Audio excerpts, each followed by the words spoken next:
switchback, cut across the path, up and then over.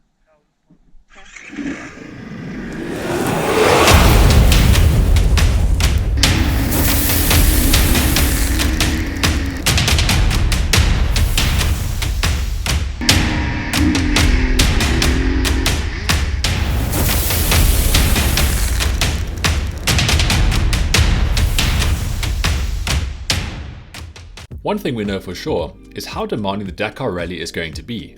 But how Kirsten prepares herself as a rider for the myriad of challenges is our focus in this episode.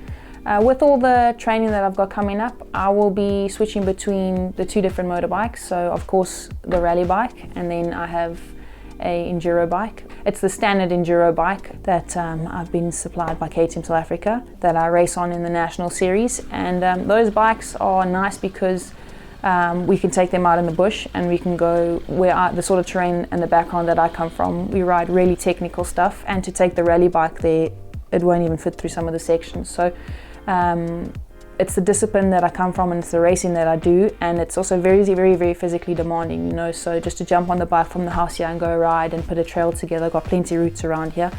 I go and ride that on my enduro bike, and then with having the option of the rally bike, the bike is so different, it handles differently. I mean, this bike you're carrying 37 litres of fuel.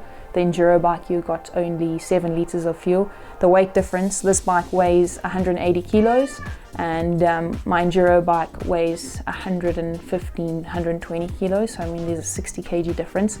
And also just the handling. I mean, of course this bike here, we've got the navigation system. The navigation mount, which is helpful in terms of being able to put a road book on and go hit long distances and ride off a road book, where on the enduro bike we don't have a navigation mount. We either just ride by memory on the trails that we have, a motocross track, or I will go and ride off a GPS and would only be able to either ride one tack or have to fill up, whereas this thing I can put 37 litres of fuel in and I can go ride 450 k's without even stopping once. As accomplished as Kirsten is on both the rally and enduro bikes in all terrains, SA Dakar legend Daryl Curtis highlights another rider attribute that she will certainly need in Saudi Arabia.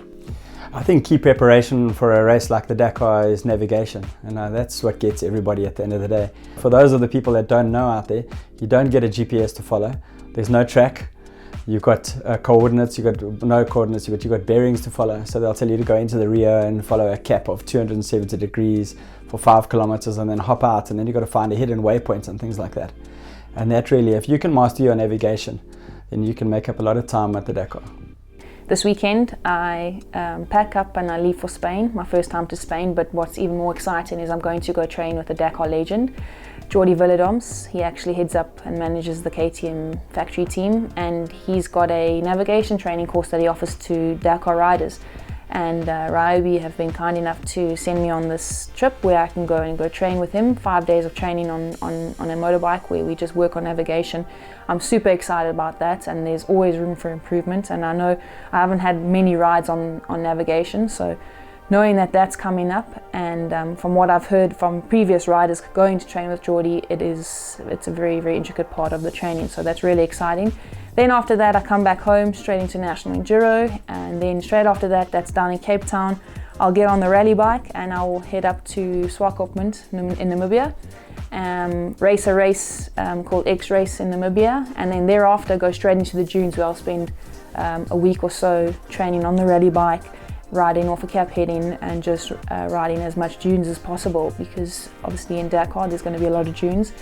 And then September I'm off to Sea to Sky in Turkey, which is a 5-day extreme enduro race. And then October, November, we'll just be keeping fit and strong, coming back home, riding as much as I can on the motorbike, putting together road book rides. And then also what's really important is getting into hands and grips with the motorbike and pulling it apart, putting it back together. So that's what I've got lined up in my schedule for the next few months. And then of course come December, we've got the Roof of Africa, and then it's just counting down the hours days until Dakar. To keep up with Kirsten and more on the power tools that won't quit, follow Ryobi Africa on social media.